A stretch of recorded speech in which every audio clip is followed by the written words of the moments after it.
ရှင်ဒီနေ့ပြောပြမယ်သင်ခန်းစာကတော့ Microsoft Office ပေါ့နော်အခုတော့လောဆယ်ဟိုလေ့ကျင့်ခန်းအနေနဲ့ဗီဒီယို lesson အနေနဲ့လုပ်ပြမှာက Excel မှာလုပ်ပြမှာမို့လို့ Excel လေးဖွင့်ထားတာပါဘယ် Microsoft Office ပေါ့နော်ဘယ် Office မှာပဲဖြစ်ဖြစ်အသုံးပြုလို့ရပါတယ်အခုဆိုရင်ကျွန်တော်တို့စာရိုက်တော့မယ်ဆိုလို့ရှိရင် font size တွေကိုအမြဲတမ်းချိန်ပြီးတော့ရိုက်ရတယ်ပေါ့နော်အခုဆိုလို့ရှိရင်ဒီမှာကျွန်မကအခုစာရိုက်ချင်တာကမြန်မာလိုသမဟုတ်ပြည်အောင်စုဖောင်ပေါ့နော်သမဟုတ်ဝင်းဝတိုင်းင်းဆိုမှအပိုင်းတစ်ပြင်ရိုက်ကြတယ်အဲ့တဲ့အခါမှာဒီမှာသွားပြီးတော့ချိန်ရိုက်ကြတာပေါ့နော်ဖောင်ဟုတ်ပြီအဲ့လိုမျိုးချိန်ရိုက်တဲ့အခါမှာကျွန်မကရိုက်များတာအသုံးများတာလေးကိုထည့်ထားခြင်းနဲ့အခုဆိုလို့ရှိရင် area 11ဆိုပြီးတော့ပေါ်လာပေါ့နော်အဲ့တော့ကျွန်မကအမြဲတမ်းရိုက်ပြီဆိုလို့ရှိရင်ပြည်အောင်စုဖောင်နဲ့ပဲရိုက်တာများနေပြီဆိုလို့ရှိရင်ပြည်အောင်စုဖောင်လေးထည့်ထားပါပေါ့အခုနောက်ပိုင်း set တွေကတော့သူက install စလုပ်ပြီးဆိုကြတဲ့ကစကြတဲ့ကပေါ့နော်ပြည်အောင်စုဖောင်ကိုအသုံးများတယ်ပြည်အောင်စုဖောင် kit ဖြစ်တဲ့အတွက်ကြောင့်လို့ပြည်အောင်စုဖောင်လေးကို default ထည့်ထားပြီးသားပေါ့တကယ်လို့ပြည်အောင်စုကနေပြီးတော့တခြားဖောင်အမျိုးအစားကိုအသုံးများနေတယ်ဆိုလို့ရှိရင်ဒီနေရာမှာဆက်ပြီးတော့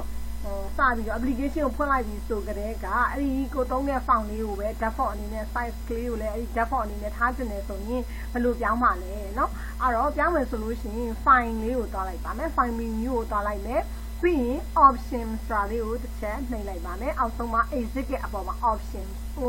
options options ပါရှိပါတယ်ချက်နှိပ်လိုက်မယ်နှိပ်လိုက်လို့ရှိရင် exit options နဲ့ပတ်သက်တဲ့ dialog box ကြာလာပြီတကယ်လို့ကိုပြောင်းမှာ Excel မှာမဟုတ်ဘူး Microsoft မှာဆိုလို့ရှိရင် Word options ပေါ့နော်ဟုတ်ပြီကြာလာပြီဆိုကြတဲ့ General ပေါ့နော် General ဆိုတဲ့အောက်မှာလည်းရှိပါတယ်။ဘာမှလဲ when creating new webbox เนาะဟုတ်ပြီဒီဟို webbox တစ်ခုကိုစပြီးတော့ဖန်တီးလိုက်တဲ့အချိန်မှာဆိုလို့ရှိရင်စပြီးတော့ချိန်ပြီးသား format လေးတွေကဘာတွေနဲ့ချိန်ထားမလဲ use the font ဆိုတော့ဒီမှာကျွန်မ area ဖြစ်နေเนาะကျွန်မပြည်အောင်စု font နဲ့ချိန်နေတာဖြစ်တဲ့ကြောင့်လို့ဒီနေရာမှာပြည်အောင်စု font လေးကိုရှာပြီးတော့ရွှေ့လိုက်ပါမယ်ပြည်အောင်စု font လေးပေါ့နော်ပြီးတော့ပြည်အောင်စု font size 17နဲ့အမြဲတမ်းဆက်ရိုက်ပြီး17နဲ့ရိုက်ချင်တယ်ဆိုပြည်အောင်စု font size ကိုလည်း17နဲ့ကျွန်မရွေးထားလိုက်ပါမယ်